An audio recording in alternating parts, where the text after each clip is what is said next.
warahmatullahi wabarakatuh. Di sini saya akan menjelaskan mengenai tentang perubahan skor menjadi nilai, yang dimana itu ada bagian-bagiannya, pengertian skor dan nilai. Jadi kawan-kawan bisa kita pahami, skor atau raw skor itu merupakan angka murni hasil pengukuran langsung dari pengisian tes atau ujian, yang dimana skor ini diperoleh secara langsung sesuai dengan kunci jawaban para siswa, namun belum memiliki makna yang jelas mengenai nilai evaluasi tersendiri. Contohnya itu kita melibatkan seorang siswa menjawab dengan benar, itu dia menjawab soal 18 soal dari 20 soal. Pertanyaan itu dalam mata pelajaran matematika, dalam ujian matematika. Skor tersebut itu 18. Dia kan ada 20 soal. Dia cuma menjawab 18 soal. Jadi hasil dari yang dijawab siswa itu skornya 18. Itu merupakan skor.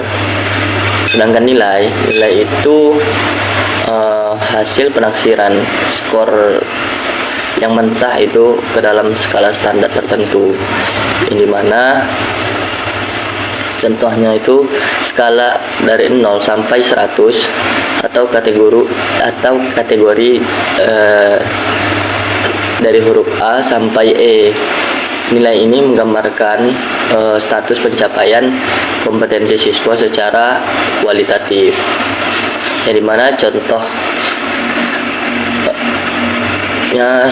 kita ambil dari skor 18 tersebut.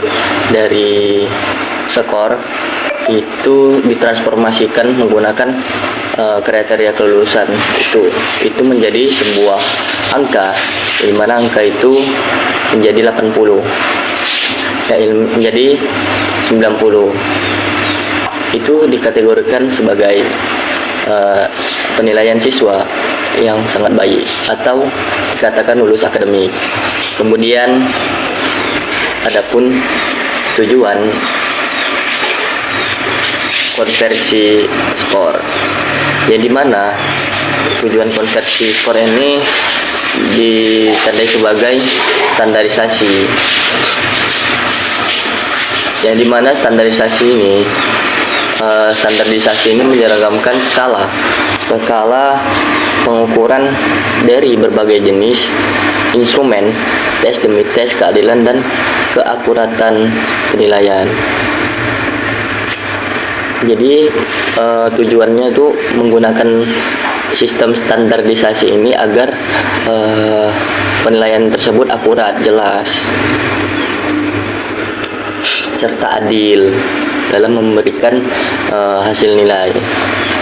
Kemudian menggunakan interpretasi makna, yang dimana ini menerjemahkan atau mengartikan angka kuantitatif secara mentah ke dalam kategori kualitatif yang dapat dipahami oleh siswa, wali murid maupun institusi dan sebagainya.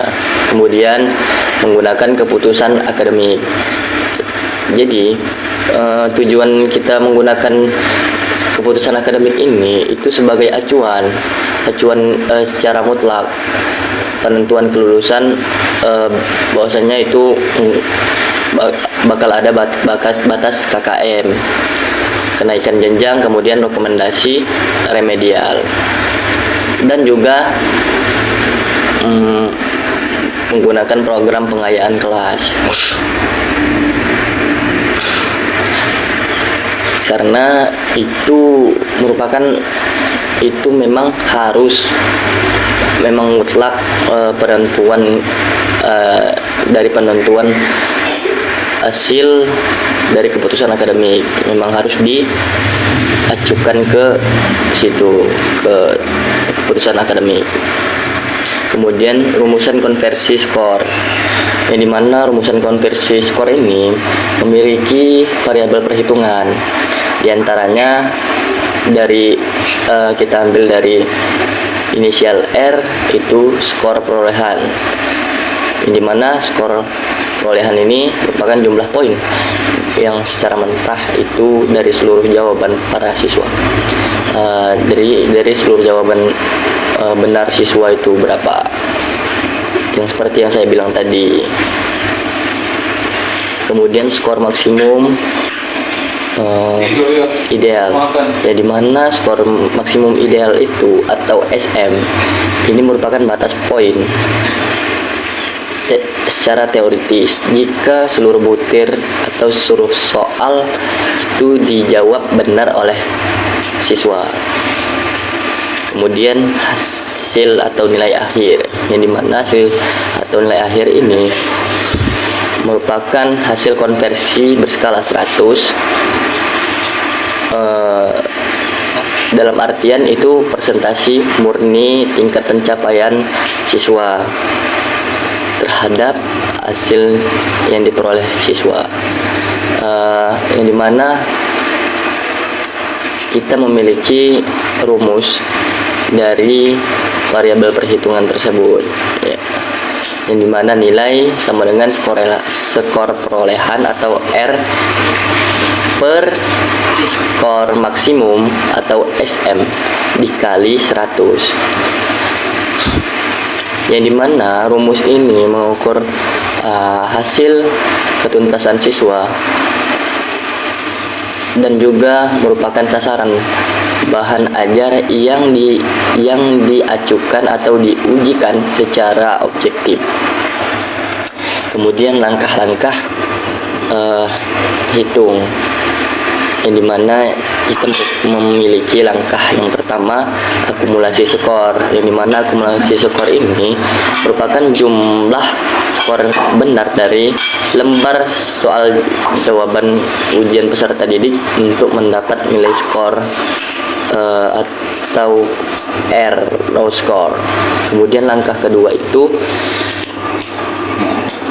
menetapkan total skor maksimum atau SM secara teoritis yang bisa diraih jika seluruh soal ujian siswa terjawab secara sempurna, secara benar.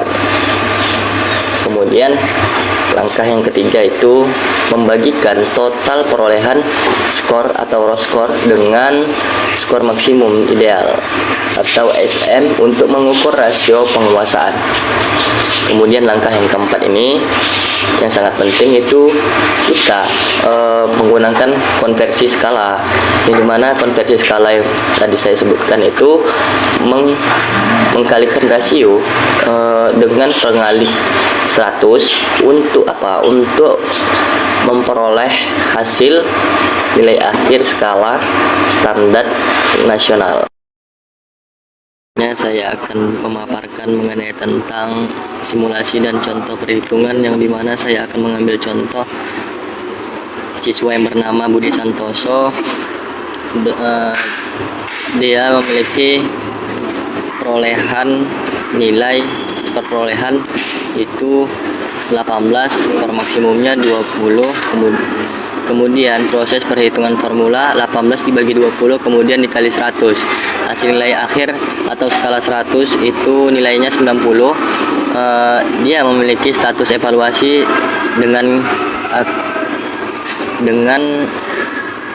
kriteria sangat baik.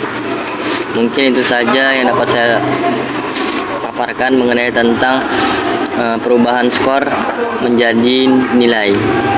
Sekian dari saya. Assalamualaikum warahmatullahi wabarakatuh.